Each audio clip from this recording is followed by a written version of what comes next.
Android phone আমরা অনেকে use করি এবং ইউজ করতে গেলে দেখা গেছে আমরা প্লে স্টোরে, গুগলে বিভিন্ন রকম হিস্টোরি আমরা সার্চ করি। এই হিস্টোরি কিন্তু সবগুলো সেভ থাকে। বিভিন্ন রকম ব্রাউজার, বিভিন্ন রকম অ্যাপস, বিভিন্ন রকম ফাইল সবগুলো হিস্ট্রিতে সেভ হয়ে থাকে। এগুলো কিন্তু গুগলে ডকুমেন্ট হিসাবে রেখে দেয় এবং এগুলোর মাধ্যমে আমাদের বিপদে ফেলতে পারে। তাই এই হিস্ট্রিগুলো কিভাবে ডিলিট করবেন চলুন শুরু করা যাক।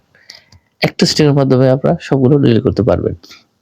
এরকম গুরুত্বপূর্ণ পোস্ট পেতে চাইলে অবশ্যই আমার পেজটা ফলো দিবেন এবং শেয়ার করে টাইমলাইনে রেখে দিবেন। এখন আমরা সেটিংয়ে যাব। সেটিংয়ে ট্যাপ করে খুঁজে নেব গুগল। গুগলে ট্যাপ করব, তারপর অ্যাকাউন্টে, তারপর খুঁজে নেব data and privacy, web and app activity. এই অপশনটা আমরা অফ করে দেব।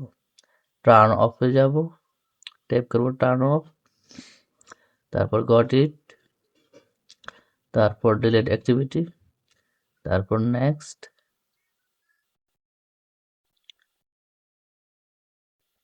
তারপর ডিলিট। এভাবে আমরা সকল হিস্টোরি ডিলিট করতে পারবো। তারপর গট ইট,